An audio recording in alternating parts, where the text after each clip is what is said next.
Our learning target today is to find the inverse of a relation or a function. Remember, a relation is anything that compares two variables, and in a function, it has to pass the vertical line test. So let's take a look at what we have here.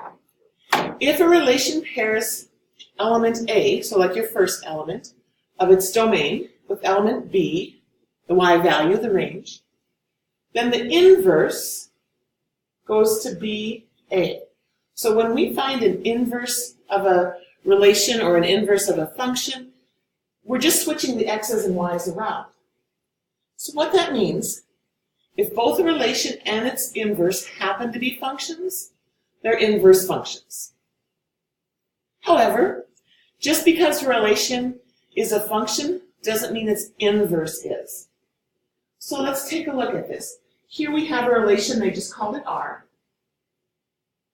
Each of these numbers, 1.2, 1.4, 1.6, 1.9, all map to one number. They can share numbers, but this is a function. This is not a function because one, the x is cheating. It's going to two different y's, and x can't do that. So we can always find an inverse. It's always good to review what functions are. So if we're given the relation S as all these points, like 0, -1, and all the way through, to get the inverse, notice that the x value becomes the y value, and the y becomes the x. They stay as a pair. They just flip. And what's really cool, when we look at a picture of these, we've got S, and then we've got the inverse. If we put them together, they actually reflect over this line right here. And this line has a slope of 1 because it's up 1 over 1. It has a y-intercept of 0. So that's our line, y equals x. Every time we graph a relation and its inverse, it's going to be reflected over the line y equals x because we switch the x's and y's around. So let's see what this looks like in problems. To find an inverse, there are two steps that we want to follow. First of all, you're going to switch the x and the y, and then you're going to solve the new equation for y. Now we look at this first problem down here, f of x equals 2x plus 6. Remember, f of x is just y. So the first thing we want to do is switch around the x and the y. So I'm going to say x equals 2y plus 6, because in an inverse, you switch the x and y. And then, to be like a relation or function, we want them solved for y. So I want to get y by itself, so I will subtract 6 from both sides. So x minus 6 equals 2y. I'll divide both sides by 2, and I'm going to use my reflexive property here. So y would equal x minus 6 over 2. And what's really cool, that's a line. If I graph both of these lines, I'm just trying to make this go away. Okay. If we graph both of these lines, this red one is our inverse, the blue one is the original problem, and if we put a dotted line in and put in the graph of y equals x, they reflect over it. So we can always pull these up really quick on Desmos, the original problem, and the inverse, and make sure that they're reflections in the line y equals x. So let's try this next one. F of x is just y. So step 1 says switch the x and y. So x equals y minus 8 divided by 3. To undo divided by 3, we want to multiply both sides by 3. So we get 3x equals y minus 8, because divide by 3 times 3 cancel out. Let's add 8 to both sides. So y equals 3x plus 8. And I want to introduce a new notation for you, because this is really the inverse. The function was f of x. The inverse of f of x, we just put this little minus 1 up there. That's not an exponent. I know, it totally looks like one, right? But it's not an exponent, it's an inverse sign. So the inverse of x is 3x plus 8. And that's the answer.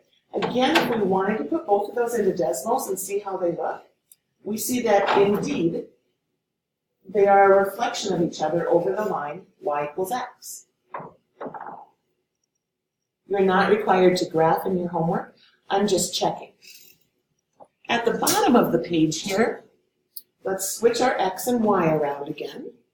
So that was y, so we have x equals the cube root of y plus 7. To undo a cube root, we want to cube both sides or take them to the third power. So x cubed equals y plus 7. If we subtract 7 from both sides, x cubed minus 7 equals y. So with our new notation, we'd say f inverse of x. Remember, that's f inverse of x equals x cubed minus 7.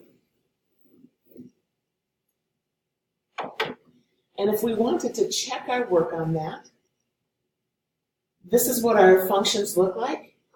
Remember, cube roots are snakes, so this is the cube root. And the blue is the x cubed.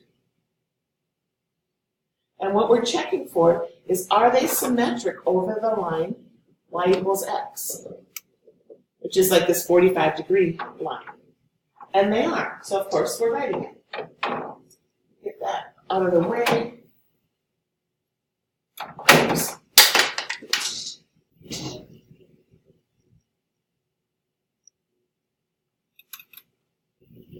Sorry about that, had some technical difficulties. Let's do our last problem on this page. Remember, that's our y. So let's switch our x and y. This is similar but different from the first problem. In this one, you had a cube root of everything. And so that's why we did the exponent 3. Here we have a square root of just the y. So we're not ready to get rid of the radical because we have to isolate it. So I'm going to minus 3 for both sides. So x minus 3 equals the square root of y. Now that we have the radical by itself, we can square both sides. So switching them around, y is going to equal x minus 3 times x minus 3. And we have to FOIL this out, do all your distributing. I take a shortcut because I know it's always x squared. And I know the end is always negative 3 times negative 3. And to get the middle, I just do it in my head. I think, okay, so this part here gives us a negative 3x. The inside gives us a negative 3x. So I just double 3x and I get negative 6x. So again, putting that in inverse notation.